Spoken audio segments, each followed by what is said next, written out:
네, 여러분 안녕하세요. 민법 연습 제7주 쟁점 정리 시작하도록 하겠습니다. 이번 주는 부당이득에 관한 내용들을 살펴보도록 하겠습니다.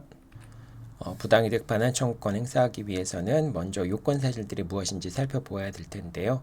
이득이 있어야 되고 손실이 있어야 되고 그 손실과 이득 사이에 인과관계가 있어야 됩니다. 그리고 마지막 요건으로 법률상 원인이 없어야 되는데요. 이 법률상 원인이 요건 사실에 해당하는가 여부는 급부 부당이득과 침해 부당이득 두 가지를 구분해서 살펴볼 필요가 있습니다. 급부 부당이득이라고 하는 것은 계약이 무효 또는 취소되었기 때문에, 즉 계약이 효력이 없었기 때문에 급부한 것에 반환을 청구하는 그런 부당이득을 급부 부당이득이라고 할 수 있는데요. 이 당연히 급부 부당이득 같은 경우는 법률상 원인이 없다라고 하는 점, 즉 계약이 무효이고 취소되었다, 효력이 없다라고 하는 점을 주장하는 자가 이를 입증해야만 이제 급부 부당이득의 반환을 청구할 수 있게 됩니다. 반면에 침해 부당이득 같은 경우에는 예를 들면 타인의 토지 위에 무단으로 건물을 지어서 점유하고 있다든지 이런 식으로 타인의 이제 소유권을 침해하는 방식으로 부당이득을 취득하는 이런 경우에는 법률상 원인이 있다라고 하는 점을 주장하는 자가 상대방이, 즉 부당이득의 반환 청구를 받는 상대방이 그런 법률상의 원인이 있다라고 하는 점을 입증해야 된다라고 생각하면 되겠습니다. 그래서 두 가지를 나누어서 급부 부당이득과 침해 부당이득의 경우를 나누어서 법률상 원인 없음을 누가 입증해야 되는지 여부를 여러분이 살펴보면 될 것 같습니다. 자, 부당이득 중에서 또 중요한 게 불법 원인급여인 거죠. 자, 불법 원인급여는 세 가지 경우에 성립할 수 있는데요. 권리와 의무의 내용 자체가 불법 원인인 경우가 있고요. 그 다음 법률행위 조건이 반사회질서적인 법률행위인 경우 있고요. 그 다음에 상대방에게 알려진 동기가 반사회질서적인 성격을 갖는 경우가 있습니다. 자, 이렇게 되면은 법률행위는 반사회질서의 법률행위가 되어서 무효가 되고, 그리고 이게 불법 원인급여가 성립되었기 때문에 급부의 반환을 부당이득으로 반환 청구하는 것도 허용되지 않습니다. 자, 다만 이제 강행규정 위반인 경우에도 이제 강행규정 위반 자체가 반사회질서의 법률행위는 아니잖아요. 이제 강행규정 위반인 경우에 불법원인 급여가 해당하지 않는 경우들이 있습니다. 예를 들면 강제 집행을 면탈하거나 농지법의 제한을 회피하기 위해서 명의신탁을 하는 경우 1번 판결인데요. 이제 명의신탁이 반사회질서의 법률행위로서 부당이득 반환을 할 수 있는가라고 관련돼서 최근에 나온 판결이죠. 그래서 여러분들 1번 판결은 좀 자세히 읽어보면서 그 취지가 뭔지를 좀 파악할 필요가 있습니다. 자, 이와 같이 강제 집행을 면탈하거나 농지법의 제한을 회피하기 위해서 명의신탁을 한 경우, 이런 경우는 이게 강행규정 위반으로서 무효긴 하지만은 불법 원인 급여에 해당하지 않기 때문에 부당이득 반환을 청구할 수 있게 된다라고 생각하면 되고요. 이제 부당이득 반환, 반사회질서의 법률행위가 있는 경우에는 급부의 반환, 이제 물권적 청구권도 행사를 할 수 없죠. 부당이득 반환 청구를 할 수도 없고 이제 물권적 청구권도 행사할 수 없는데, 이 경우에 명의신탁을 한 경우라고 할지라도 등기가 무효이면은 등기의 말소를 청구할 수 있게 됩니다. 그리고 토지거래 허가 구역에서 매매 계약을 체결한 경우에도 이게 강행규정 위반에 돼서 매매 계약의 효력은 없지만은 허가를 받지 않았다고 해서 이것이 이제 불법 원인 급여가 되는 것은 아니기 때문에, 만약에 최종적으로 이제 불허가 처분이 되어서 계약이 확정적으로 무효가 되었다고 할 경우에는 이제 불법 원인 급여에 해당하지 않기 때문에 부당이득 반환을 청구할 수 있다라고 생각하면 되겠습니다. 그러니까 이런 경우에는 강행규정 위반이지만은 반사회질서적인 법률행위는 아니기 때문에 부당이득 반환 청구권은 이제 부당이득 반환 청구는 가능하다. 이런 경우들은 이제 반사회질서의 법률행위라고 착각해서 불법원인 급여가 성립할 수 있다라는 부분이 이제 그렇게 생각할 수 있기 때문에 이 부분을 언급한 겁니다. 자, 그 다음에 불법원인 급여 효과 같은 경우에는 급부의 반환을 청구할 수 없게 됩니다. 이제 당연히 급부의 반환을 청구할 수 없는 것은 부당이득 반환 청구도 안 되고요. 부당이득 반환 청구도 안 되지만 소유권에 기초한 물권적 청구권도 행사할 수 없게 됩니다. 행사할 수 없게 됩니다. 자, 그 다음에 종국적인 이익의 반환을 청구할 수 없기 때문에 종국적인 이제 것이 아닌, 예를 들면 도박자금 담보를 목적으로 근저당권을 설정하는 것은 종국적으로 급부하는 것이라고 볼 수 없잖아요. 그렇기 때문에 근저당권 같은 경우는 말소 등기를 청구할 수 있습니다. 만약에 근저당권의 말소 등기를 청구할 수 없게 된다면은 이 근저당권을 이제 도박자금 목적으로 금전을 대출한 사람이 근저당권을 실행시킬 때 이 실행을 저당 경매 절차를 진행을 시켜야 되잖아요. 그러니까 도박자금으로 금전을 대출한 사람을 위해서 경매 절차를 진행한다는 것 자체가 또 말이 안 되죠. 그렇기 때문에 종국적인 이익 같은 경우에는 반환을 청구할 수 없지만 근저당권을 설정한다든지 담보권을 설정한 이런 경우에는 말소를 청구할 수 있게 됩니다. 자, 소유권에 기초한 반환정권도 행사할 수 없다 그랬죠. 그래서 도박자금 담보 목적으로 양도담보권을 설정한 경우에 소유권에 근거하여 등기에 말소를 청구하는 것도 허용되지 않습니다. 자, 양도담보권도 담보권이긴 하지만은 대외적으로는 소유권이 넘어가는 것이기 때문에 등기가 넘어가는 것이기 때문에 이 등기에 말소를 하는 것도 이제 불법원인 급여에 해당해서 허용되지 않습니다. 자, 다만 이제 그 수익자의 불법성과 급여자의 불법성을 비교해서 수익자의 불법성이 큰 경우에는 비록 이제 불법원인 급여에 해당하지만은 반환을 청구할 수 있게 됩니다. 이제 도박 목적으로 금전을 빌렸지만은 수익자가 계획적으로 유인해서 금전을 빌린 경우 이런 경우에는 비록 이제 불법원인 급여에 해당하지만은 수익자가 이제 급여자가 수익자에게 불법 부당이득 반환 청구권을 행사할 수 있게 됩니다. 자, 불법원인 급여와 채권자 대위권 부분 살펴보도록 하겠습니다. 자, 불법원인 급여의 경우에 채권자 대위권 행사할 수 있냐 여부가 문제될 수 있는 경우들이 있는데요. 자, 이중 매매 같은 경우에는 제2매수인이 적극 가담한 경우에는 제2매매계약은 반사회질서의 법률행위에 해당해서 무효가 되죠. 자, 그리고 제2매수인의 명의의 등기도 역시 무효가 됩니다. 자, 이 경우에 제1매수인이 매도인을 대위하여 제2매수인 명의의 등기에 말소를 청구하는 것이 가능하게 됩니다. 이제 이게 문제가 되는 경우는 이렇게 되는 거죠. 갑이 을에게 매도했다가 병에게 매도했는데 소유권 이전 등기는 병한테 해준 경우에 근데 이제 병이 갑의 배임 행위에 적극 가담해서 갑과 병 사이에 제2매매 계약이 반사회 질서의 법률 행위가 된 경우 질서의 법률 행위가 된 경우에 자, 그럴 때 갑은 병에게 등기의 말소를 청구할 수는 없죠. 말소를 청구할 수는 없습니다. 이게 지금 불법원인 급여가 되기 때문에 청구할 수 없는데 결과적으로 갑과 병 사이에 제2매매계약이 반사회질서의 법률행위로서 무효가 되는 것은 을을 보호하기 위한 것이라고 볼 수가 있겠죠. 따라서 이제 갑이 병한테 등기의 말소를 청구할 수 없다 하더라도 이제 을이 갑을 대비해서 병에게 등기의 말소를 청구할 수 있도록 해줘야지만 갑과 병 사이에 제2매매계약이 반사회질서의 법률행위가 되는 것이 의미가 있을 수 있겠죠.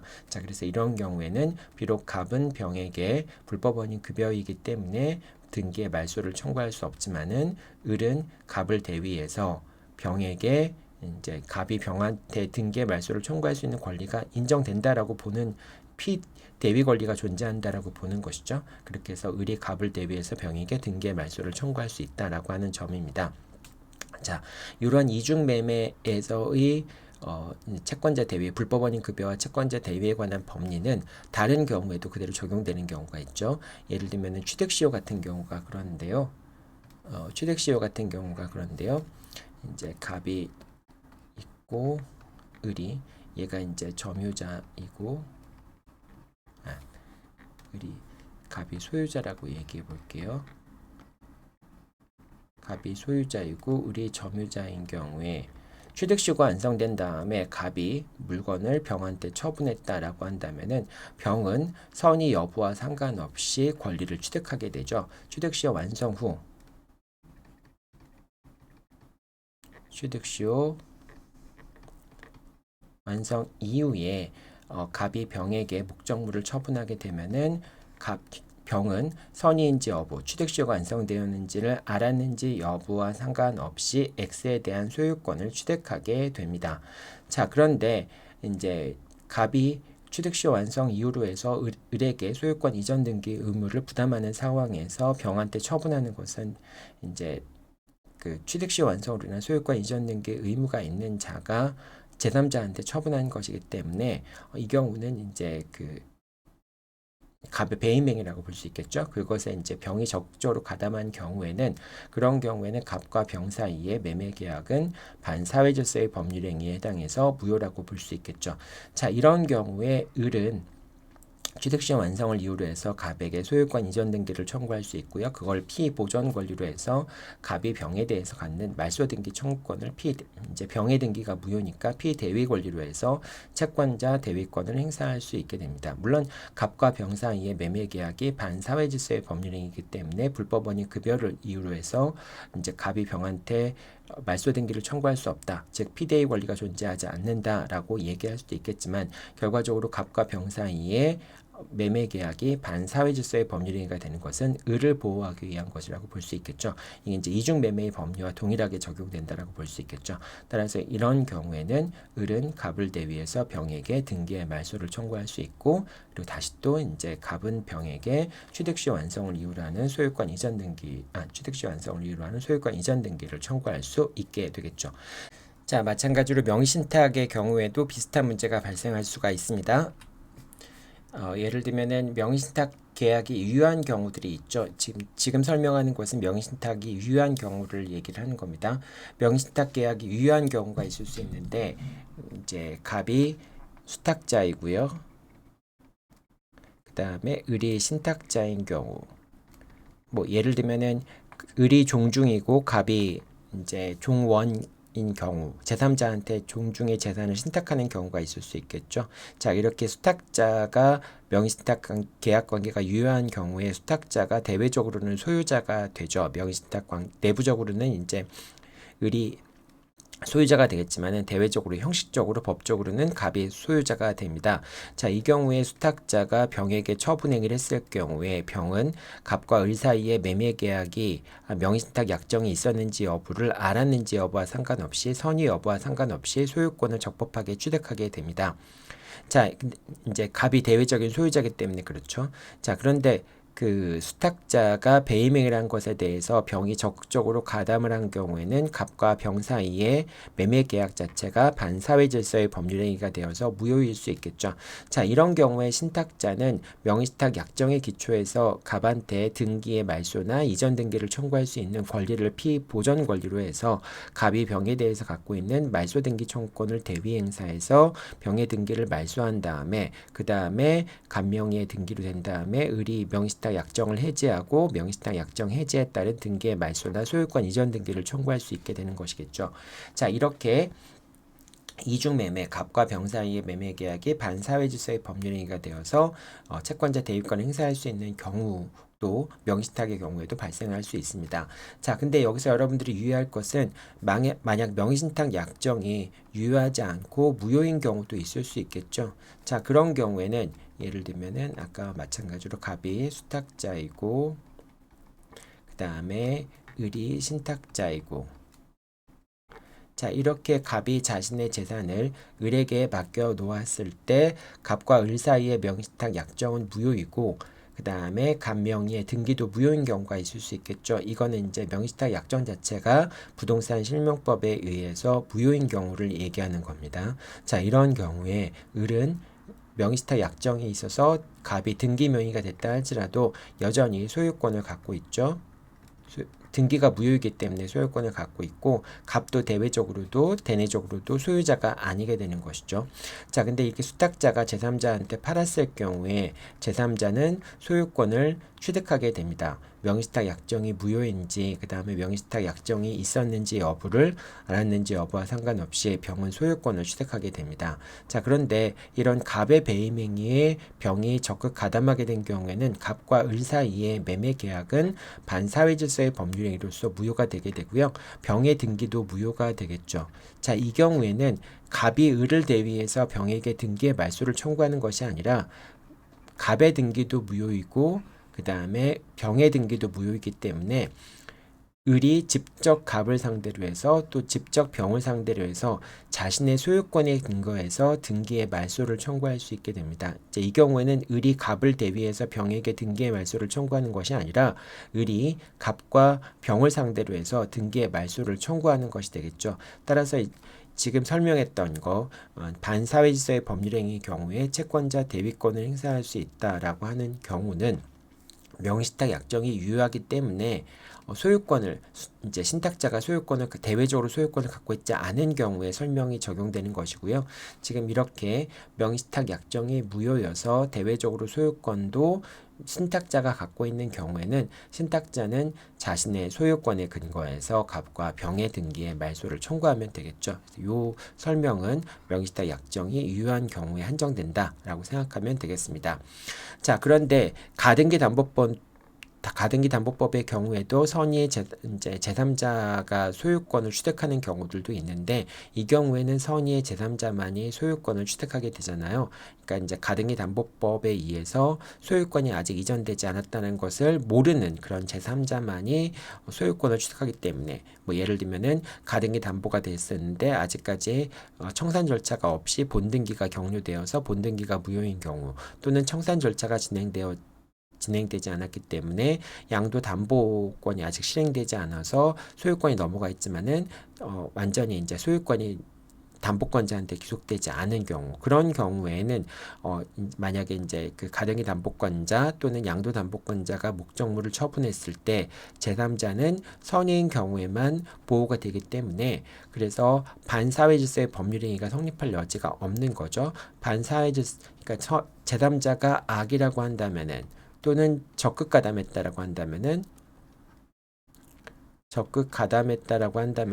이미 제3자는 소유권을 취득할 수 없겠죠. 자, 그렇기 때문에 반사회 질서의 법률행위가 성립할 여지가 없겠죠. 자, 이렇게 아까 취득시효 같은 경우라든지 또는 양도담보가 명의신탁이 유효인 경우에는 제3자가 선의 악이야 여부와 상관없이 소유권을 취득하기 때문에 반사회질서의 법률행위의 경우에는 예외적으로 소유권을 취득하지 못한다. 이런 논의가 전개가 되고 있잖아요. 그런데 이제 가등기 담보 같은 경우에는 그런 경우에는 선의의 제3자가 선의인 경우에만 보호가 되기 때문에 악의인 경우에도 보호되는 경우는 있을 수 없겠죠.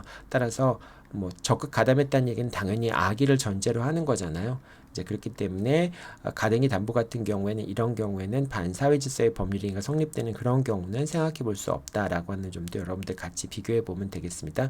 이건 당연한 얘기인데요. 이런 당연한 얘기들이 시험 문제에 출제되면은 앞에 것들과 헷갈려서 여러분들이 잘못된 판단을 할 수 있어서 별도로 언급을 했습니다. 자, 그 다음에 채무의 변제와 부당이득인데요. 채무 없음을 알고 변제한 경우에는 부당이득을 반환 청구할 수 없습니다. 자, 그 다음에 타인 채무를 착오로 변제한 경우에는 반환 청구하는 것이 가능하죠. 하지만 채권자가 선의로 증서를 회멸하거나 이제 증서를 훼손하거나 담보를 포기하거나 또는 소멸시효로 인해서 채권이 소멸한 경우에는 반환 청구를 할 수 없고요. 자, 이 경우에는 변제가 유효하기 때문에 반환 청구를 할 수 없다는 것은 변제가 유효하기 때문에 결국 변제자와 채무자 사이에 부당이득 반환 문제가 발생을 할 수가 있겠죠. 자, 그 다음에 편취금전 이제 횡령한 금전, 예를 편취금전이라는 것은 다른 사람으로부터 이제 훔친 돈이라든지 또는 횡령한 금전을 가지고 변제하는 경우가 있을 수 있겠죠. 자, 그러니까 예를 들면은 갑이 돈을 갖고 있는데 그 돈을 을이 횡령을 하였거나 또는 뭐 절도를 하였거나 이래서 이제 갑이 그 돈을 훔쳐서 이걸 가지고 자신의 채권자인 병에게 변제를 하였다. 이제 병에게 변제를 했을 경우에 갑이 예를 들면 여기 100만 원이라고 한번 생각해 봅시다. 원래 이 100만 원은 갑의 돈이었는데 그걸 을이 훔쳐다가 갑한테 자신의 채무 100만 원을 변제한 경우에 그때 갑이 병에게 을이 훔쳐간 100만 원을 부당이득으로 반환 청구할 수 있는가라는 부분이 문제가 될 수가 있습니다. 자, 이 경우에는 부당이득 반환 청구권이 성립하기 위해서는 얘한테 손실이 있어야 되고 얘한테 이득이 있어야 되고 인과관계가 있어야 되고 법률상 원인이 없어야 되겠죠. 자, 그런데 이 경우에 어떻게 판례가 판단하냐면은 변제 수령자가 즉 병이 악의 또는 중대한 과실이 있는 경우에 피해자에 대한 관계에서 금전은 법률상 원인을 결여하게 되어서 피해자가 반환 청구를 할 수 있다라고 합니다. 즉 원칙적으로 병이 이 100만 원이란 돈이 갑으로부터 훔쳐와서 그래서 자신한테 변제한 것이다 라고 하는 점을 병이 알고 있거나 또는 몰랐다 할지라도 중대한 과실이 있는 경우에는 그런 경우에는 갑이 병에게 부당이득 반환 청구를 할 수 있다라고 봅니다. 즉 법률상 원인이 없게 되어서 이제는 부당이득 반환 청구권이 성립한다라고 얘기를 합니다. 물론 이제 병의 선의 여부에 따라서 법률상 원인이 존재하는지 여부에 대한 게 달라진다라고 하는 것이 좀 비판받을 수는 있겠죠. 하지만 어쨌든 판례는 구체적인 형평성을 위해서 병이 알았거나 중대한 과실로 알지 못한 경우에 부당이득 반환 청구를 할 수 있다라고 합니다.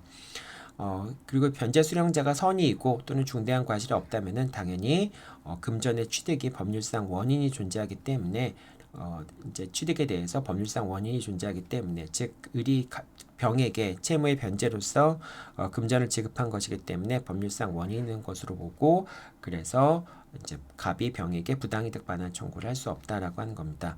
편치 금전으로 단축급부를 한 경우도 마찬가지입니다. 그러니까 결과적으로 단축급부라는 것은 제3자에게 이제 병이 채권자가 지정하는 제3자에게 을이 직접 지급한 경우 이런 경우도 마찬가지입니다. 결과적으로 제3자가 알았거나 이 편취된 금전이라고 하는 점을 알았거나 중대한 과실로 알지 못한 경우에 원래 피해자가 부당이득 반환 청구권을 행사할 수 있게 됩니다. 이제 결과적으로 변제받은 사람이 악이냐 중대한 과실이 있느냐 여부에 따라서 부당이득 반환 청구권이 성립할 수 있는지 여부가 달라진다는 의미입니다. 자, 다음으로는 단축급부 살펴보도록 하겠습니다. 이 단축급부와 또 전용물소권 같은 경우는 시험 문제 자주 출제되는 경우이죠. 자, 갑에게 채무를 부담하는 을이 갑의 지시로 갑의 채권자인 병한테 변제를 한 경우에 갑에게 채무를 부담한 을이 이게 채권자가 되겠죠. 채권자가 되고 을이 채무자가 되는데 이제 갑이 또 채무를 부담하고 있는 병에게 직접 이제 을이 변제한 경우가 있을 수 있겠죠. 자, 병은 갑의 채권자이고요.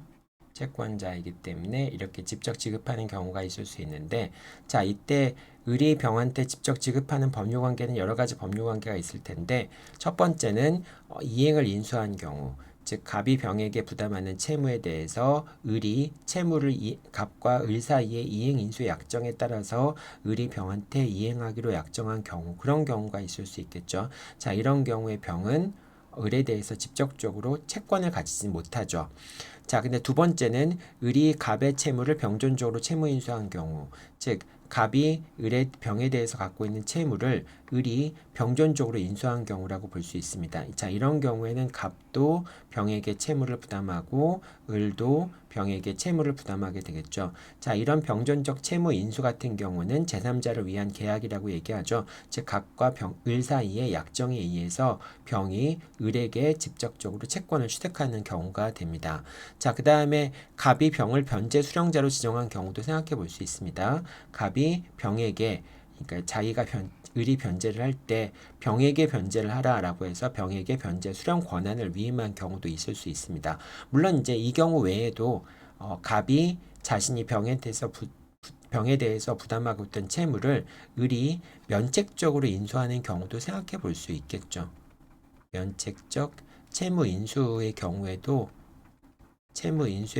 생각해 볼 수 있는데 실질적으로 면책적 채무 인수가 일어나는 경우는 많지 않죠. 그래서 일단 여러분들이 면책적 채무 인수가 있을 수도 있겠지만은 그 경우보다는 보통 이렇게 이행 인수를 하거나 또는 병존적 채무 인수를 하거나 또는 변제 수령자로 지정을 해서 병에게 변제하도록 한 경우 이런 경우에 직접적으로 을에서 병으로 단축급부가 일어난다라고 생각하면 되겠습니다. 자, 이런 단축급부 같은 경우에 보통 이제 가장 전형적인 모습은 갑이 병을 변제 수령자로 해서 지정해서 변제한 경우 이런 경우가 단축급부라고 얘기할 수 있겠죠. 자, 이런 이제 이렇게 우리 세 번째 경우를 전제로 해서 단축급부를 논의해 보도록 하겠습니다. 자, 변제 수령자를 병으로 해서 을이 직접 병에게 변제한 경우에, 자, 이런 경우에 을의 갑에 대한 채무가 무효인 경우, 즉 을의 갑에 대한 채무가 무효인 경우에도 을은 병에게 부당이득 반환 청구를 할 수가 없게 됩니다. 이제 갑이 나중에 알고 봤더니 을이 갑에게 채무를 부담하지 않는 경우, 부담하지 않기 때문에 갑과 을 사이의 이행일수의 약정에 대해서 약간 착오가 있었던 경우, 그런 경우라고 할지라도 을이 병에게 변제한 것 자체는 유효하고 을은 병에게 부당이득 반환 청구를 할 수 없고 을은 갑에게 부당이득 반환 청구를 할 수 있습니다. 자, 이와 같이 부당이득 반환 청구권이 단축급부의 경우에 부당이득 반환 청구권이 인정되지 않는 이유는 무엇이냐? 자, 일단 병의 급부 수령이 갑에 대한 채권에 근거해서 정당한 수령이기 때문에 부당한 이득이라고 할 수 없다. 즉 병은 결과적으로 을에 대한 채무의 이행을 갑을 통해서 받은 것이기 때문에 자신의 채권에 근거해서 변제를 수령한 것이기 때문에 병의 이익 자체가 법률상 원인이 없다라고 할 수 없고요. 그 다음에 갑의 무자력이라는 계약상의 위험을 제3자한테 전가시킬 수 없다라고 하는 거. 즉 만약에 을이 갑한테 변제를 하고 갑이 병한테 변제를 했다라고 했을 경우에 이 계약 관계가 무효이거나 이래서 을이 갑에게 채무를 부담하지 않는다고 할 때 을은 갑한테 이제 부당이득 반환을 받아야 되잖아요. 자, 근데 부당이득 반환을 받을 때 갑이 자력이 없기 때문에 부당이득 반환을 못 받는다라고 하는 위험은 을이 스스로 계약상의 위험으로 부담을 해야 되는 것이죠. 근데 만약에 이제 을이 자력이 없음에도 불구하고 을이 병에게 부당이득 반환 청구를 할 수 있다라고 한다면은 갑이 자력이 없다라고 하는 위험을 을이 인수해야 되는 건데 그걸 인수하지 않고 오히려 병에게 돈을 받아낼 수 있기 때문에 계약상의 위험을 제3자한테 전가시키는 결이 될 수 있겠죠. 이제 부당이득을 인정하게 되면 을이 갑의 다른 채권자보다 우선하는 결과가 되고 결과적으로 계약상의 위험을 제3자한테 전가시키게 되는 그런 꼴이 됩니다. 병한테 전가시키게 돼서 병에게 돈을 받아낼 수 있는 그런 결과가 되는 것이죠. 자, 그 다음에 또 세 번째 이유는 병의 갑에 대한 항변권, 갑과 병 사이의 항변권. 예를 들면은 을이 이제 병이 을로부터 변제를 받았기 때문에 갑에 대한 관계에서 뭐 항변권 같은 걸 포기했다 이런 경우가 생각해 볼 수 있겠죠. 자, 그렇게 갑과 병 사이에 병의 갑에 대한 항변권 등을 침해할 우려가 있기 때문에 단축급부의 경우에는 급부자가 변제 수령자에게 부당이득 반환 청구를 하지 못하고 변제자는 원래 이제 그 변제를 해야 되는 사람에게 부당이득 반환을 청구할 수 있게 된다라고 하는 겁니다. 자, 이와 비슷한 결과가 단축급부와 비슷한 결과가 채권 질권의 경우에도 그대로 적용이 되는데요. 자, 예를 들면은 갑이 채권자이고요. 그 다음에 을이 채무자입니다. 자, 근데 갑이 을에 대한 채권을 병에게 채권 질권을 설정해 준 거예요. 채권 질권을 설정해 준 겁니다. 자, 채권 질권자 같은 경우에는 변제기가 도래했을 경우에 직접적으로 채무자한테 제3채무자에게 변제를 청구할 수 있고요. 자, 그렇게 되면 을은 병에게 변제를 직접 해줘야 되겠죠. 자, 이렇게 이제 을이 그래서 채권 질권자에게 직접 변제를 했는데 나중에 알고 보니까 갑과 을 사이에 채권이 무효이거나 성립하지 않은 경우, 갑과 을 사이에 매매 계약이 무효이거나 이런 이유로 해서 을이 갑에 대해서 금전 채무를 부담하지 않게 된다라고 하는 것이 명확해진 경우에 을이 채권 질권자에게 변제한 금액을 부당이득으로 반환 청구할 수 있겠는가라는 부분이 문제가 될 수 있는데요. 단축급부의 경우와 마찬가지로 이 경우도 을이 병에게 부당이득 반환 청구권을 행사할 수는 없습니다. 자, 그래서 이런 경우에는 입지채권의 발생 원인인 계약관계가 무효여서 결과적으로 을이 갑한테 채무를 부담하지 않은 경우에 질권자에게 반환 청구를 할 수 없고요. 단축급부와 논고가 동일하게 되겠죠. 자, 이런 경우에 이제 을은 병에게 부당이득 반환 청구를 할 수 없습니다. 다만 채권 질권자가 자신의 채권액을 초과하여 변제받은 경우가 있을 수 있겠죠. 즉 병은 자신의 채권액의 범위 내에서만, 갑에 대해서 갖고 있는 채권액의 범위 내에서만 을에게 직접 변제를 청구할 수 있는 건데, 만약에 그런 자신의 채권액을 초과해서 변제를 받은 경우에는 이런 경우에는 제3 채무자가 반환 청구를 하는 것이 가능합니다. 자, 그 다음에 채권 질권자가 질권 설정자에게 초과 변제분을 반환한 경우에는, 다만 이제 그 을이 변제를 해가지고, 예를 들면은 그 병이 을에 대해서 갖고 있는 금액이 100만 원의 채권을 갖고 있는데, 그런데 을이 병에게 200만 원을 변제했다라고 하는 경우에 여기서 을은 병에게 나머지 100만 원, 초과된 부분에 100만 원을 청구할 수 있는데, 만약에 병이 갑에게 100만 원을 돌려주었다라고 하는 경우에는 그때는 을이 갑에게 100만 원의 반환을 청구할 수 있게 되겠죠. 만약에 병이 갑에게 100만 원을 반환하지 않은 경우에는 200만 원인데 100만 원만, 이제 병의 채권이 100만 원이니까 초과된 부분에 대해서 100만 원은 을이 병에게 청구를 할 수 있겠죠. 자, 여러분들 요 단축급부의 경우에 부당이득 반환 청구권이 가능한가라고 하는 부분은 요 채권 질권의 경우와 같이 엮어서 이해를 해두면 좋겠죠. 자, 다음으로 계약상 급부가 제3자의 이익으로 된 경우도 살펴보도록 하겠습니다. 자, 계약상 급부가 제3자의 이익으로 된 경우가 있을 수 있는데요. 자, 이런 경우에 제3자에 대한 부당이득 반환 청구가 가능한가, 전용물 소권에 관한 문제입니다.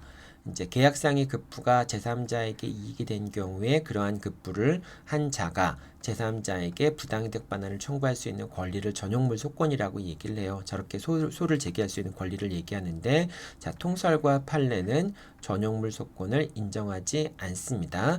자, 그럼 어떤 경우에 전용물 소권에 관한 문제가 논의가 되는지 한번 살펴보도록 하죠. 첫 번째는 A와 B가 건물 수리를 위한 도금 계약을 체결하고, A와 B가 이제 도급 계약을 체결하고, 얘가 수급인이 되겠죠. 그 다음에 도급인이 될 테고요. X라는 건물에 대해서 도급 계약을 체결하였지만 이 도급 계약의 소유자가 C인 경우가 소유자인 경우가 있을 수 있겠죠.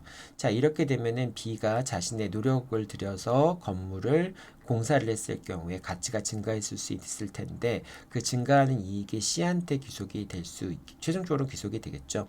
자, 그런데 A와 B 사이에 이제 B가 건물에 대한 가치를 높였으니까 이제 그 이익이 C한테 들어가긴 했지만은 B는 A에게 도급 계약에 따라서 보수를 청구할 수 있겠죠. 보수를 청구하는 것이 가능하겠죠.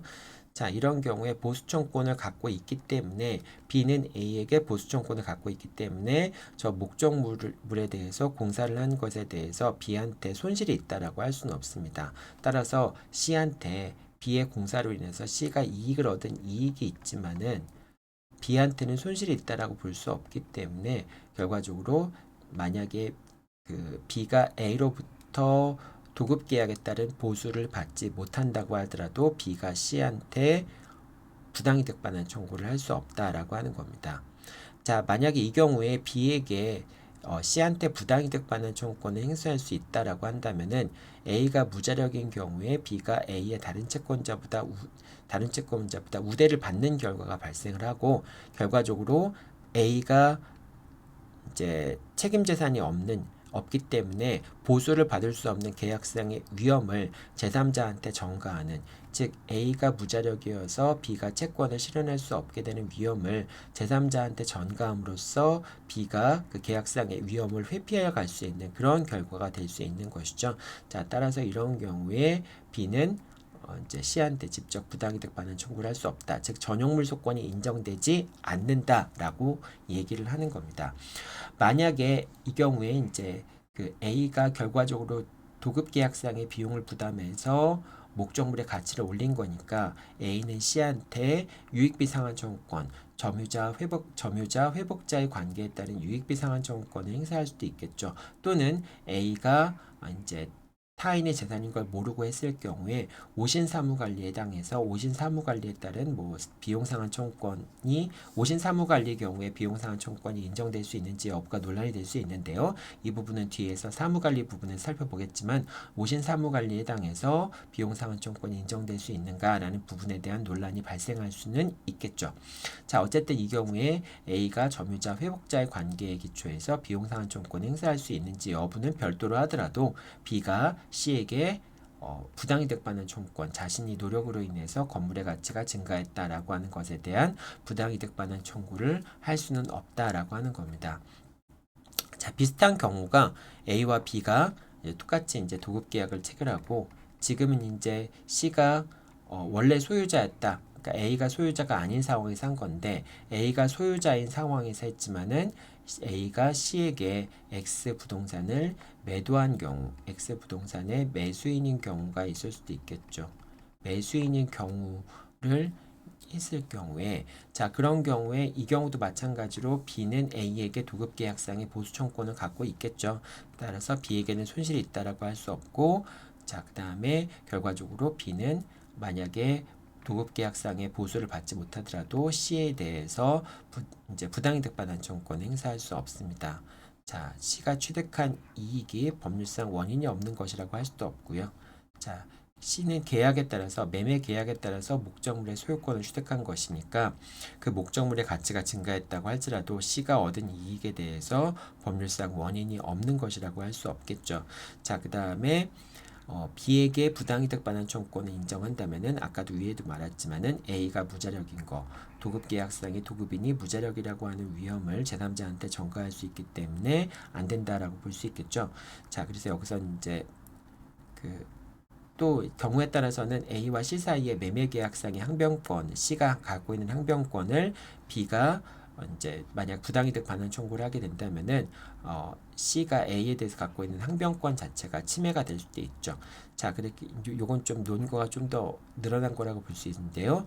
자, 일단은 C가 A에게 대가를 주고 목적물의 소유권을 취득했기 때문에 C에게는 이득이 있다고 할 수 없고 또 그 C가 이득을 취득한 것에 대해서 매매 계약상에서 가치가 증가한 건물의 소유권을 취득한 거니까 결과적으로 법률상 원인이 없다라고 볼 수 없는 것이고요. 첫 번째는 이제 부당이득의 요건에 관련된 부분이고 만약에 이 경우에 부당이득 반환 청구권을 인정한다면은 계약상의 위험을 제3자한테 전가하는 것이고 그리고 이 경우에 B가 C한테 부당이득 반환 청구를 부당이득 반환 청구를 할 수 있다고 한다면은 C가 A에 대해서 갖고 있던 계약상의 항변권이 침해될 수 있는 위험성이 존재를 하죠. 자, 그래서 이런 경우에는 전용물 소권이 인정되지 않아서 B가 C한테 부당이득 반환 청구권을 행사할 수 없다라고 하는 겁니다. 여러분 요 내용들 보통 이렇게 계약상의 이익이 제3자의 이익으로 흘러들어간 경우가 이렇게 제3자의 소유물에 대해서 도급계약을 체결한 경우나 또는 도급계약을 체결한 후에 목적물을 제3자한테 소유권을 넘긴 경우나 이 두 가지 경우가 되겠죠. 이 첫 번째 경우와 두 번째 경우의 가장 큰 차이점은 첫 번째 경우 같은 경우에는 내가 소유자가 자신의 이익을 위해서 도급계약을 체결한 경우를 얘기하는 것이고요. 두 번째 경우는 이제 이 자신의 이익을 위해서 도급계약을 체결해서 소유 목적물에 대해서 도급계약을 체결했다고 생각했는데 실제 진정한 소유자의 이익으로 돌아간 경우이고요. 이 세 번째 경우는 도급인 자체가 자신의 이익을 위해서 도급계약을 체결한 것이고 다만 이 목적물을 제3자한테 판매한 경우에 해당하는 것이죠. 그래서 제3자가 이제 이 경우는 이익을 얻었지만은 자기는 매매 대금을 지급하고 정당한 대가를 취득했다라고 하는 점에서 첫 번째 경우는 그냥 소유자가 아무런 법률 원인 없이 그냥 제3자의 노력에 의해서 자신이 이익을 취득했다라고 하는 점에서 두 가지 경우가 차이가 있다라고 생각하면 되겠습니다. 자, 어쨌든 이런 경우 전용물 소권 어떤 급부행위가 제3자의 이익으로 돌아가는 경우에 어떤 경우이든지 우리 법에서는 전용물 소권이 인정되지 않는다라고 생각하면 되겠습니다. 자, 다음으로 취득시효와 부당이득에 관련된 문제 살펴보도록 하겠습니다. 자, 취득시효 같은 경우에 이제 부당이득이 문제되는 경우가 두 가지 경우가 있는데요. 첫 번째는 취득시효가 완성이 되었지만 점유자가 소유권 이전 등기를 하지 않은 경우. 자, 이 경우는 아직 점유자가 소유자가 아니기 때문에 소유권을 침해한다라고 볼 수도 있는데요. 자, 이런 경우에 소유자가 소유권에 근거해서 점유자에게 부당이득 반환을 청구할 수 있는지 여부가 문제가 될 수 있습니다. 하지만 취득시효가 완성이 되어서 소유권 이전 등기를 하게 되면은 점유자는 점유한 시점으로 소급해서 소유권을 취득하기 때문에 소급효가 있기 때문에 이 경우에 아직 소유권 이전 등기가 안 돼 있다는 것만 이유로 해서 부당이득 반환 청구를 허용하게 된다면은 나중에 또 소유권 이전 등기를 하게 되면 다시 또 부당이득을 돌려받거나 그런 복잡한 문제가 생길 수 있기 때문에 자, 소유자는 취득시효가 완성된 경우에는 점유자에 대해서 부동산의 사용 수익으로 인한 부당이득 반환을 청구할 수 없다라고 생각하면 되겠습니다. 자, 또 한 가지 이제 부당이득이 문제가 되는 경우가 취득시효가 완성된 후에 근저당권의 피담보 채권을 점유자가 대위 변제한 경우. 자, 갑과 을 사이에 얘가 소유자라고 할까요? 을이 점유자인데 취득시효가 완성된 다음에 병에게 저당권을 설정해 준 경우. 병에게 저당권을 설정한 경우 병은 저당권을 부담을 안을 수밖에 없는 거죠. 자, 이런 경우에 갑이 병에게 근저당권의 피담보 채무를 변제하지 않자 을이 대신 병에게 변제를 한 경우에 자, 그런 경우에 을은 자신이 병한테 변제한 금액에 따라서 갑에게 대해서 구상권을 행사할 수 있냐, 부당이득 반환 청구권을 행사할 수 있느냐 여부가 문제가 될 수 있습니다. 자, 이 경우에 만약에 이제 갑이 취득시효가 완성됐다는 사실을 알면서 병에게 저당권을 설정해 준 경우에 을은 갑에 대해서 불법행위에 따른 손해배상을 청구할 수는 있겠죠. 자, 그런데 단순히 이 병한테 저당권이 설정되어 있는 것은 을이 그 저당권의 부담을 떠안을 수밖에 없잖아요. 그래서 그 피담보 채무를 변제하는 것 자체가 을한테 어떤 손실이 있다라고 얘기할 수도 없고, 그 다음에 소유자한테도 이익이 있다라고 볼 수 없기 때문에 그렇기 때문에 을은 갑에게 부당이득 반환 청구권 행사할 수 없고요. 그 다음에 이 등기를 말소해야 되는 것은 을이 자신이 부담을 떠안는 그런 등기를 말소하는 것이기 때문에 이 병명의에 설정된 저당권을 말소하는 것도 갑의 자신의 사무가 아니라고 할 수 없기 때문에 타인의 사무라고 할 수 없기 때문에 사무관리에 따른 비용상한 청구권도 행사할 수 없다라고 하는 겁니다. 즉 결과적으로 이렇게 제3자한테 저당권을 설정해 준 경우에 그 피담보 채권을 을이 변제했다 할지라도 을은 갑에게 부당이득 반환 청구권을 행사할 수도 없고 그 다음에 이 저당권의 말소를 타인의 사무를 수행한 것으로 보아서 사무관리에 따른 비용상한 청구권을 갑한테 행사할 수도 없다라고 하는 겁니다. 다만 이제 을의 입장에서는 갑이 취득시효가 완성되었다는 것을 알면서 병에게 저당권을 설정해 준 경우에 그때 불법행위로 인한 손해배상을 청구할 수는 있겠죠. 자, 그래서 두 가지 경우 취득시효의 경우에 이제 부당이득 반환 청구권이 문제가 될 수 있는지 여부는 같이 여러분들 생각해 봐야 되겠죠. 이 부당이득 반환 청구권이라고 하는 게 독자적으로 문제로 출제되는 경우도 있을 수 있겠지만은 대부분 다른 제도와 연결되어서 하나의 쟁점으로 부당이득 반환 청구권이 들어가는 경우들이 많이 있습니다. 이제 여러분이 그래서 지금 설명하는 것도 관련되어 있는 여러 가지 쟁점들과 같이 연관지어서 설명하고 있는 거죠. 그래서 이렇게 취득시효라든지 명의신탁이라든지 이중매매라든지 이런 경우들의 부당이득에 관한 법리가 각 포함되어서 이제 쟁점으로 형성될 수 있다라고 생각하면 될 것 같습니다. 자, 그 다음에 경매와 관련된 부당이득에 대해서도 살펴보도록 하겠습니다. 자, 경매의 경우에 부당이득 반환이 문제가 될 수 있는데요. 결과적으로 이제 채권자고요.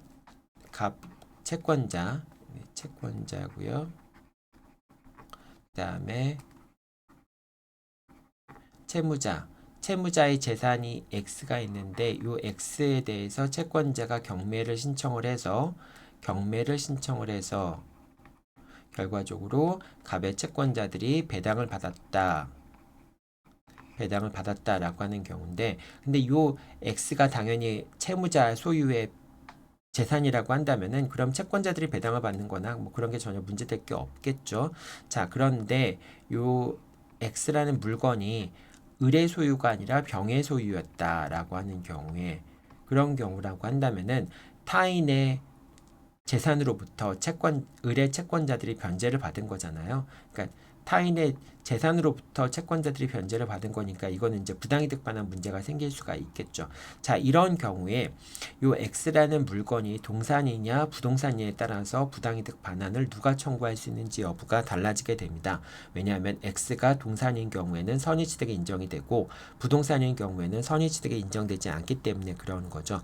자, 먼저 동산의 경우를 살펴보도록 하겠습니다. 자, 동산의 경우에는 선의취득이 인정되기 때문에 이 목적물의 소유권을 경락받은 사람, 경락인, 이걸 매수인이라고 얘기할게요. 매수인 정은 소유권을 적법하게 취득하게 됩니다. 소유자는 자, 적법하게 취득하게 되고, 자, 정이 소유권을 적법하게 취득하게 되면 원래 소유자였던 병이 소유권을 상실하게 되겠죠. 자, 결과적으로 여기서 좀 손해를 보는 사람은 병이 소유권을 상실하게 되고, 그 다음에 여기서 그 병의 소유권을 상실로 인해서 배당 채권자들이 배당을 받게 되는 이익을 누렸잖아요. 따라서 이런 경우에는 소유권을 상실한 소유자가 배당 채권자들에게 부당이득 반환을 청구할 수 있습니다. 자, 이 경우 여러분들 참고 삼아서 기억해 둬야 될 것은 선의취득의 경우에는 경매 절차의 매수인도 선의취득의 효과를 부정할 수 없다. 즉 여기서는 이제 경매를 신청한 채권자가 매수인이 되는 경우도 있을 수 있겠죠. 즉 부당이득 반환을 해야 되는 채권자가 매수인으로서 경매에 참가해서 경락을 받는 경우도 있을 수 있겠죠. 이게 두 가지 같은 경우에 소유자가 배당 채권자한테 부당이득 반환 청구를 하니까 이 채권자가 매수인의 지위에서 자기는 선의취득의 효과를 받지 않겠다 이렇게 주장하는 것도 안 된다라고 하는 겁니다. 여러분 요 내용들은 선의취득 부분에서 물권법 부분에서 공부를 하는데요. 이것도 시험 문제 자주 나오죠. 선의취득의 경우에는 선의취득한 자도 선의취득의 효과를 부정할 수 없다라고 하는 게 요 경매 절차에서 보통 배당 채권자가 경매를 신청한 채권자가 매수인이 되는 경우를 염두에 두고 이런 문장이 나온다는 겁니다. 그러니까 여러분들 이 내용들을 잘 이해가 안 된다면은 해당 부분 찾아서 꼭 다시 한번 확인해 보기 바랍니다. 자, 그런데 이제 이 배당표에서 배당표가 아니라 이 책임 재산이 부동산인 경우에는 그런 경우에는 선의취득이 인정이 되지 않죠. 따라서 매수인은 소유권을 취득할 수 없게 되고요. 여전히 병은 X에 대한 소유권을 보유하게 됩니다. 자, 그렇게 되면 이 경우에는 매수인이 낸 매각대금을 가지고 배당 채권자가 배당을 받은 것이 되니까 매수인이 손실을 보고 배당 채권자들이 이익을 얻은 거라고 볼 수 있잖아요. 따라서 이런 경우에 매수인, 경락인입니다. 경락인은 배당 채권자들에게 부당이득 반환 청구권을 행사할 수 있게 됩니다. 결과적으로 소유자가 부당이득 반환 청구권을 행사할 것이냐 또는 매수인이 부당이득 반환 청구권을 행사할 것이냐 여부가 문제가 될 수 있는데 결과적으로 선의취득이 인정된다면은 소유권을 상실한 소유자가 부당이득 반환 청구를 할 수 있고 부동산 같은 경우는 선의취득이 인정되지 않으므로 매수인이 경락인이 부당이득 반환 청구권을 행사할 수 있다라고 생각하면 되겠습니다. 자, 그 다음에 배당 절차 같은 경우는 여러분들 요 내용을 이해하려면은 이제 경매 절차를 어느 정도 공부를 해야 되는데 이제 배당 절차에서 이제 매각이 이루어지게 되면은 그럼 이제 배당 절차가 이루어지게 될 거 아니에요? 자, 배당 절차가 이루어질 때는 배당표가 작성이 됩니다. 배당표가 작성이 되는데 누구한테 채권자한테 얼마나 배당할 것인가가 작성이 되는데 이때 배당 요구를 해야 되는 자, 배당 요구를 해야 되는 자와 배당 요구를 하지 않아도 되는 자, 당연히 배당 요구를 하지 않아도 배당표에 포함되어야 되는 자가 있고 배당 요구를 해야만 배당표에 포함되는 자가 있을 수 있습니다. 자, 그런데 이제 이 배당 요구를 하지 않아도 배당표에 포함돼야 되는 사람을 배당표에 포함시키지 않으면은 그거는 하자 있는 배당표라고 얘기할 수 있고요. 배당 요구를 해야 되는 사람이 배당 요구를 하지 않아서 배당표에 포함되지 않는 거는 배당표에 하자가 있다라고 볼 수가 없습니다. 자, 근데 요거 한번 볼게요.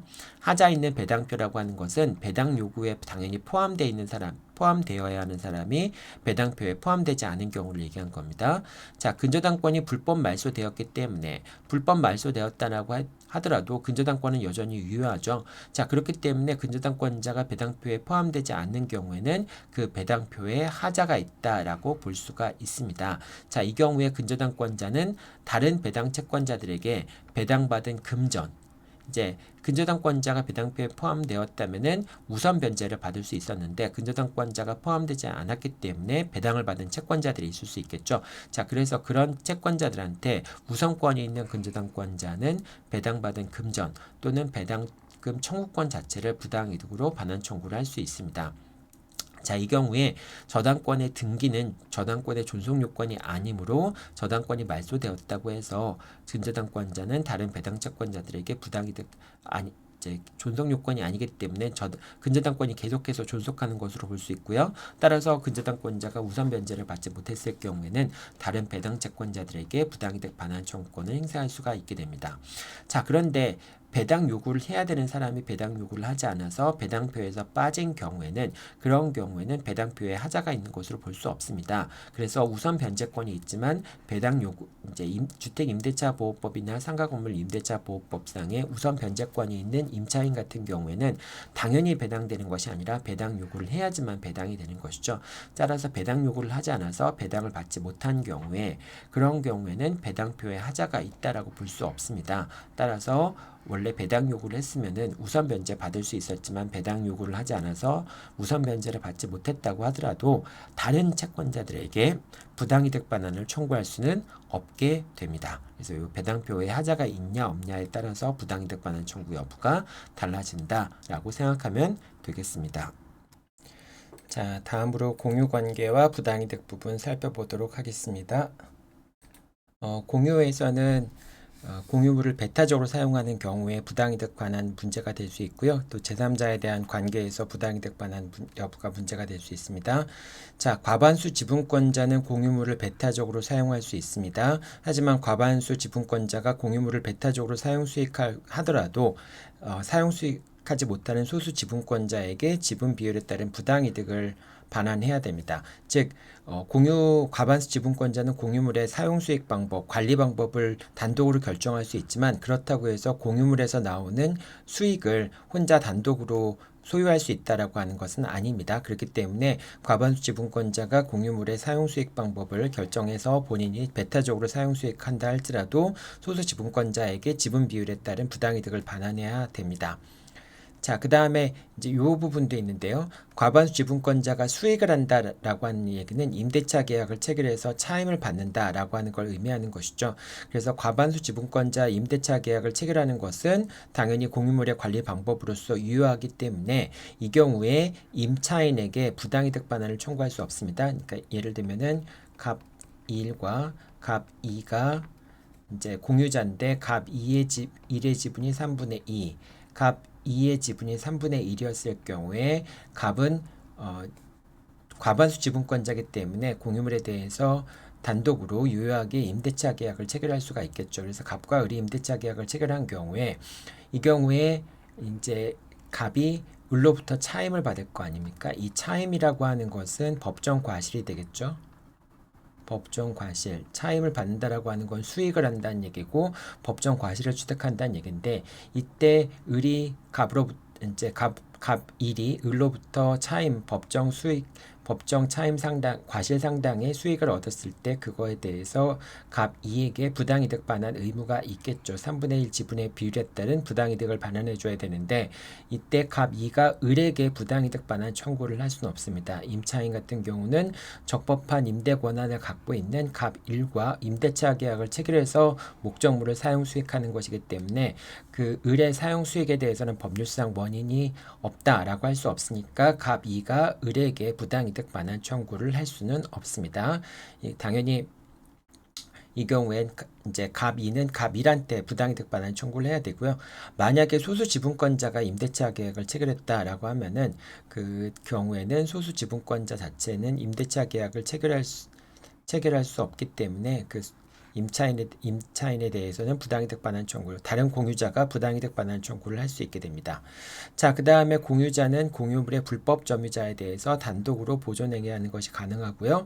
다만 지분의 범위 내에서만 부당이득 반환 청구를 할 수 있습니다. 그러니까 목적물의 반환 청구라든지 뭐 등기의 말소 청구, 반환이나 등기의 말소 청구 같은 경우는 공유자가 단독으로 보존행위로서 할 수 있는 경우들이 있죠. 말소 청구 같은 경우는 여러분들 조심해야 되는데 이제 그 보존행위로서 말소 등기를 다른 지분 소유권 이전 등기에 대한 말소 등기도 청구할 수 있는데 그것이 이제 다른 지분권자의 지분을 대외적으로 행사하는 경우에는 그런 다른 공유자의 지분에 대한 말소 등기를 청구할 수 없는 경우들도 있죠. 이것도 여러분들 그 공유를 보면서 그 보존행위로서 어디까지 할 수 있는지 이런 부분들은 다시 한번 살펴보기 바랍니다.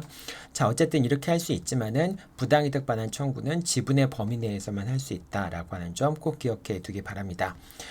자, 그 다음에 점유자와 회복자 사이에서의 부당이득이 문제가 될 수 있는데요. 선의의 점유자 같은 경우는 과실을 수취하게 됩니다. 사용 수익에 따른 부당이득, 사용 이익도 수익도 이제 차임 상당의 뭐 이제 수익이 있었을 경우에 법정 과실을 취득했을 경우에 그거에 대한 부당이득 반환 의무도 없습니다. 악의 점유자 같은 경우는 과실을 반환해야 되는데요. 악의 수익자는 민법 748조 2항에 따라 이자도 반환해야 되잖아요. 근데 이것도 역시 악의 점유자 같은 경우에도 부당이득 반환의 특칙일 뿐이지 이제 이자 반환 의무가 면제되는 것은 아니기 때문에 악의 점유자는 과실을 반환해야 될 뿐만 아니라 민법 748조 제2항에 따라 이자도 반환해야 된다라고 하는 겁니다. 자, 그 다음에 본권에 관한 소에서 패소한 경우에는 소 제기 시부터 악의로 간주가 되죠. 자, 그래서 그 소 제기 시부터 부당이득을 이제 그 과실을 반환해야 되는 것이고요. 여러분이 참고로 알아둘 것은 본권에 관한 소에서 패소 시점부터 패소된 때부터 타주 점유로 인정이 된다라고 하는 것도 같이 기억해 둬야 되겠죠. 그러니까 소유의 의사가 있냐 없냐라고 하는 건 패소 시점을 기준으로 하고 본권에 관한 소를 제기할 때부터 나중에 본권에 관한 소에서 제기해서 패소했을 때는 악의 소를 제기한 시점부터 악의로 간주된다라고 하는 것. 소 제기 시점이냐 패소 시점이냐에 따라서 타주 점유와 악의 선의 점유냐 여부가 판단이 달라진다라고 하는 것도 참고로 기억해 둬야 되겠죠. 본권에 관한 소에서 패소한 경우에는 소 제기 때부터 악의로 간주된다라고 했는데 본권에 관한 소라고 하는 것은 무엇이냐? 소유권에 기한 반환 청구권 또는 방해배제 청구권도 포함이 되고요. 그 다음에 부당이득 반환 청구를 하는 것도 본권에 관한 소에 포함된다라고 볼 수 있습니다. 따라서 부당이득 반환 청구를 하는 소를 제기했을 때는 그 소를 제기한 시점부터 이제 만약에 나중에 부당이득 반환 청구에 관한 소에서 승소하게 된다면은 소를 제기한 시점부터 악의의 수익자가 악의의 점유자가 된다라고 생각하면 됩니다. 자, 그 다음에 이제 민법 203조에는 비용상환 청구권에 대해서 규정을 하고 있는데요. 점유자가 회복자에 대해서 민법 203조에 근거해서 비용상환 청구권을 행사할 수 있는 경우에는 부당이득 반환 청구권을 별도로 행사할 수 없습니다. 203조에 근거해서 비용상환 청구권 행사하는 경우에는 이제 소유자가 회복자한테, 그러니까 회복자가 소유자가 되겠죠. 회복자가 점유자에게 이제 목적물의 반환을 청구하거나 목적물을 반환했을 때 그때 이제 비용상환 청구권이 발생을 하기 때문에 이런 203조의 요건에 따라서 비용상환 청구권 행사할 수 있는 경우에는 별도로 부당이득 반환 청구권 행사할 수 없습니다. 이제 이건 반대로 얘기하면 203조에 근거해서 비용상환 청구권 행사할 수 없는 경우에는 203조에 근거해서 비용상환 청구권 행사할 수 없고 다른 근거 규정에 근거해서 비용상환 청구권 행사하는 경우에는 당연히 203조가 적용되지 않는 경우에는 부당이득 반환 청구권 741조에 따라서 부당이득 반환 청구권 행사할 수 있다라고 하는 걸 의미하는 것이죠. 즉 203조가 적용되는 범위 내에서는 741조 부당이득 반환 청구권에 관한 규정이 적용되지 않고 203조가 적용되지 않는 경우에는 741조 부당이득 반환 청구권이 적용될 수 있다. 이렇게 생각하면 되겠습니다. 자, 다음에는 계약의 취소 마지막 부분인데요. 계약의 취소와 무효입니다. 계약 당사자는 부당이득 반환 의무를 부담하고요. 이런 부당이득 반환 의무는 동시행 관계에 있습니다. 자, 이 동시행 관계에 있지만은 매수인이 선의 점유자로서 과실수취권을 갖는다면, 즉 이렇게 갑과 을이 을이 매수인인데 목적물을 반환하게 된다면은 갑은 회복자의 지위를 갖게 되고요. 그 다음에 을은 점유자의 지위를 갖게 되잖아요. 자, 그럴 때 이제 갑이 을에게 X에 대한 반환을 청구할 때 점유자와 회복자의 관계에 있게 되니까 을이 만약에 선의의 점유자라고 한다면은, 즉 계약 관계가 무효 취소되었다는 점을 모른다라고 한다면은, 특히 이제 계약이 무효인데 처음부터 계약이 무효인 것을 모른 경우가 있을 수 있겠죠. 자, 이런 경우에 을은 갑에게 과실수취권을 주장을 할 수 있겠죠. 자, 그래서 이제 만약에 을이 선의의 점유자로서 과실주권을 갖는데, 이제 갑은 을에게 매매 대금을 반환해야 되잖아요. 매매 대금을 반환해야 되는데, 그런데 갑은 선의의 점유자더라도 목적물에서 발생한 이자 수익이 있다면은 이자 수익을 부당이득으로 을에게 반환해야 된다라고 한다면은 갑과 을 사이의 형평이 맞지 않죠. 예를 들면은 갑이 이자 수익으로서 뭐 이제 정기 적금이라든지 이자 수익으로서 뭐 예를 들면 5%의 수익을 얻었다. 그런데 이 5%의 수익을 얻은 것은 부당이득이니까 갑이 을에게 반환해야 된다라고 얘기를 하고, 을은 갑에게 선의의 점유자이기 때문에 과실을 수취할 수 있다라고 한다면은 갑과 을 사이의 형평에 맞지 않는 문제가 발생할 수 있겠죠. 자, 그래서 을이 선의의 점유자로서 과실을 반환하지 않는다면은 갑도 이제 매매 목적물에 대해 선의의 매도인인 갑도 매매 대금에 대한 이자를 반환할 필요가 없다라고 하는 게 이제 판례의 태도인데, 민법 587조를 유추 적용해서 됩니다. 민법 587조는 목적물이 인도되지 않은 경우에 매매 계약에 있어서의 과실의 귀속에 관한 문제를 다루고 있죠. 587조 같은 경우에는 목적물을 인도하지 않은 경우에는 이제 매매 목적물로부터 발생한 과실은 매도인에게 귀속하고 매수인은 이자를 지급할 필요가 없다라고 하는 규정인데, 이 규정을 유추 적용해서 이렇게 원상회복을 할 때 매수인이 선의의 점유자로서 이제 201조에서 과실수취권을 갖고 있다면은 선의의 매도인인 갑도 매매 대금에 대한 이자를 반환할 필요가 없다라는 것이 587조를 유추 적용하는 판례의 기본적인 태도라고 생각하면 되겠습니다. 자, 그 다음에 계약의 무효 취소 같은 경우에 원상회복을 하게 되는데, 이때 상행위인 계약의 무효 취소로 인해서 부당이득 반환 청구하는 것, 요거는 상행위 자체가 아니라 민법 741조를 근거로 해서 부당이득 반환 청구를 하는 것이기 때문에 이 경우에는 10년의 민사소멸시효가 적용됩니다. 상사소멸시효가 적용되는 것이 아니라 10년의 민사소멸시효가 적용이 되고요. 자, 그 다음에 급부 자체의 반환을 청구하고 상거래 관계와 같은 정도로 신속하게 해결될 필요성이 있는 경우에는 5년의 상사소멸시효가 적용될 수 있다라고 이제 생각하면 되겠습니다. 원칙적으로 10년의 민사소멸시효가 적용이 된다라고 생각하면 되겠습니다. 자, 오늘은 부당이득에 관련된 쟁점들을 쭉 한번 살펴봤는데요. 이제 부당이득은 민법에 관련되어 있는 부분 중에서 다 연관이 되어 있는, 그러니까 이제 이해관계를 조절하는 차원에서 민법의 여러 제도와 같이 연관돼 있습니다. 그리고 문제도 역시 마찬가지로 각각의 관련된 뭐 예를 들면 점유취득시효라든지 또는 점유자 회복자의 관계라든지 공유관계라든지 이런 관계된 부분에서 부당이득을 통해서 이해관계를 조절하는 문제가 계속 나올 수밖에 없습니다. 명의신탁도 마찬가지고요. 그렇다 보니까 부당이득 자체의 쟁점만을 해서 문제가 나오지는 않지만은 이 부당이득이 다른 제도에서 다른 쟁점에서 하나의 쟁점으로 끼어 들어가서 문제가 나오는 경우가 많죠. 당사자가 청구할 때 건물의 철거 및 토지의 반환과 부당이득 반환 청구했다라든지 뭐 이런 경우들이 많습니다. 그래서 이 부당이득에 관련된 내용들은 이렇게 좀 종합해서 여러분들이 다른 사례와 같이 엮어서 이렇게 공부해 둘 필요성이 있습니다. 네, 여러분들 수고했습니다. 다음 주 화요일 날 만나죠.